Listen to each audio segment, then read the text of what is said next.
outdoor sledding on a winter's day. The only thing on your mind is having a good time. But this winter wonderland hides danger. Look at that big crack. Is that the crack next to me right here? And it's right below your feet. It's thin ice. Onlookers rush to your aid. Somebody get a branch. It's no use. The rescuer has fallen in as well. Your situation couldn't be more dire. So what's the first thing you should do if you fall into deadly freezing water?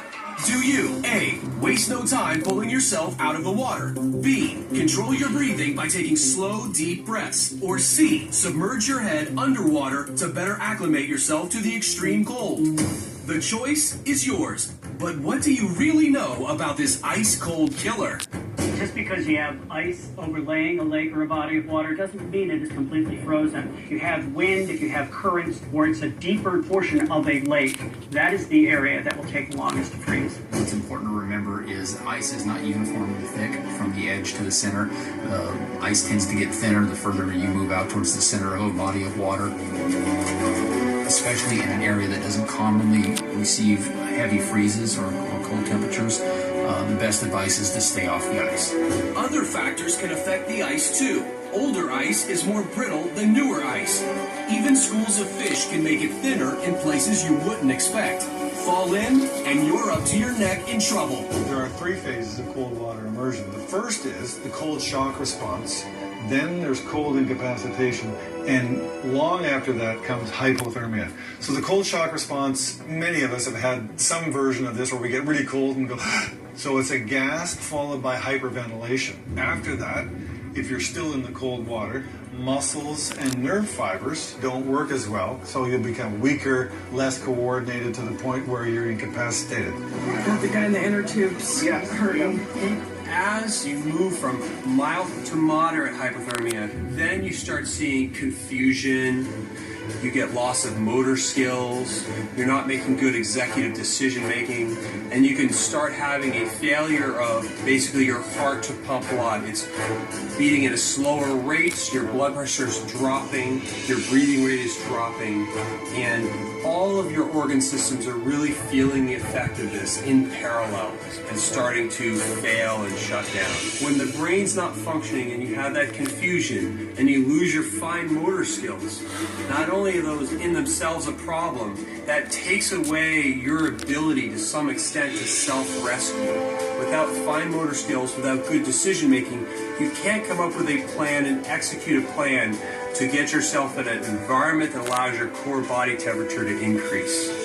Now that you've fallen through the ice, what's the first thing to do to keep yourself alive?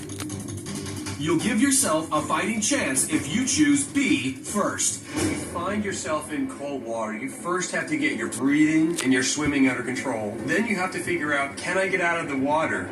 And what's the best, safest, and quickest way to do that? Only after your breathing is under control should you focus pulling yourself free. You may have some luck getting your elbows up, trying to force the ice down a little bit and act as a ramp to get you out. Also, you may find that if you try to lay as close and flat as you can, it may be easier to roll onto the ice. If you happen to make your way out, you don't want to stand up on the ice, because as you stand up on the ice, you're going to concentrate your body weight in that one location. Continue to lay down and crawl back to shore. Some people have claimed that intentionally dunking your head will somehow help. Experts aren't convinced. There's no benefit to equalizing body temperature. The body normally will decrease blood flow out to the limbs in order to try and preserve whatever heat it has to the core and the brain. So if you actually cool your brain, you're actually going to cool your core quicker. And when you're fighting to stay alive, you definitely don't want to cool your core. Here on Jackson Lake near Wrightwood, California, the rescue effort spirals into a disaster. Somebody get a branch. Rescuer after rescuer falls into the frigid water.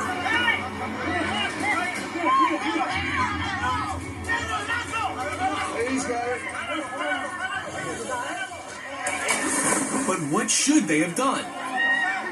So if you see somebody go into the ice, there's nothing that, because you saw the incident, magically gives you the power to not be the next person to fall into the ice. Ice rescues require a rope system. They require a dry suit. Our preferred method is to throw something to the victim first, then reach out with some kind of a long-handled tool, and then our third choice is to reach out and physically grab them from the ice, be that on a boat or something like that. Our last option is to get in the water with them. So certainly our last option should not be your first choice. I would recommend the best thing you can do for that victim is get on the phone as quickly as you can with 911 and see if somebody can find a rope, a tie down, something that they can physically slide out to the victim to help them effect their own rescue. Fortunately, with the help of people on shore, everyone involved with this catastrophe survives. If you've fallen through ice, remember, focus on controlling your breathing, then pull yourself out. As you crawl out, stay flat, or even try rolling your way out of the water. If you witness someone else falling through, keep your distance, call for help, and coach the victim out of the water. The best way to assist them is by not becoming another victim. With this information, you can survive the cold, harsh danger of thin ice.